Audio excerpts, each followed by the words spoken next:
Juventus na son dan wasan na Romelu Lukaku, sannan kuma PSG ta gwada sa'a ta akan dan wasa Osimhen.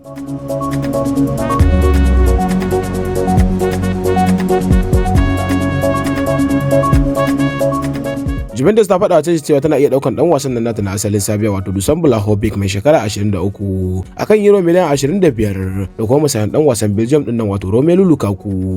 Lukaku mai shekara 30 yake amince da azabtare masa albashi na fam miliyan guda a shekara domin zaman sa ya tabbata na dindindin a Inter Milan.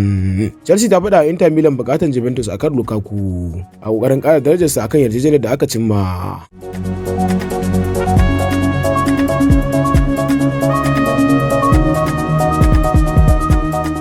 Bayern Munich ta inganta tayin fam miliyan 70 da ta gabatar akan dan wasan Tottenham din nan wato Harry Kane mai shekara 29.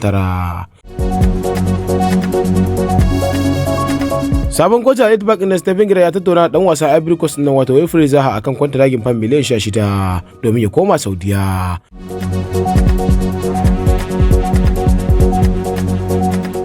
Manchester United na shirin gabatar da tayi akan dan wasan Atalanta nan wato Rasmus Højlund bayan cimma jituwa da matashin mai shekara 20 ɗan asalin Denmark.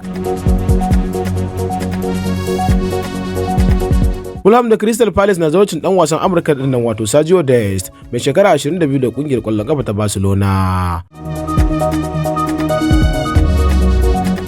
Wolfsburg a shirye take da ci gaba da rike dan wasan nan wato Mickey van de Ven idan Tottenham ta gagara daidaitawa da shi akan fam miliyan 40.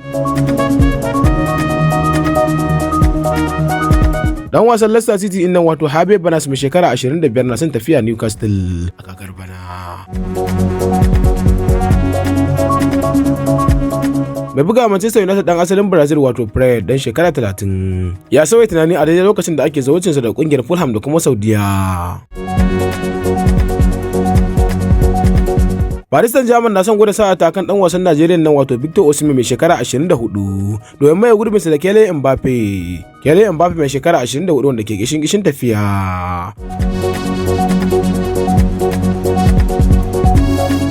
Dan wasan Amurka nan wato London Donovan ya ceki dan wasan Chelsea nan wato Christian Pulisic akan koma AC Milan maimakon MLS.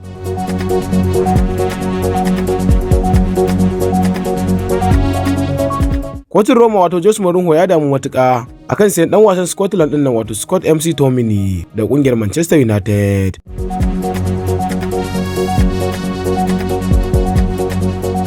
Manchester United da Newcastle na zocin dan wasan nan wato Azil Disasi mai shekara 25 da kungiyar Monaco.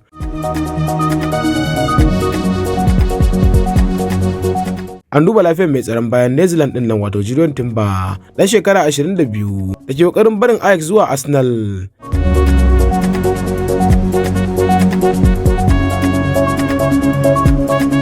Everton ta gabatar da tayi akan dan wasan England nan wato Ashley Young mai shekara 38 wanda kwantaraginsa ke karewa Aston Villa. Dan wasan Brazil wato Thiago Silva mai shekara 38 ya tattauna da dan wasan Roma wato Paulo Dybala kan ya koma Chelsea.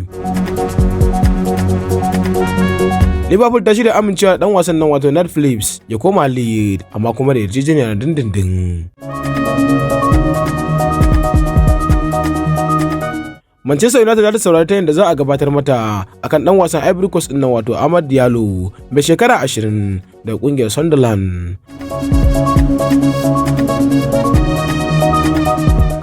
West Ham na son dan wasan Senegal din nan da ke bugawa a gaba wato Habib Diallo mai shekara 28 da kungiyar.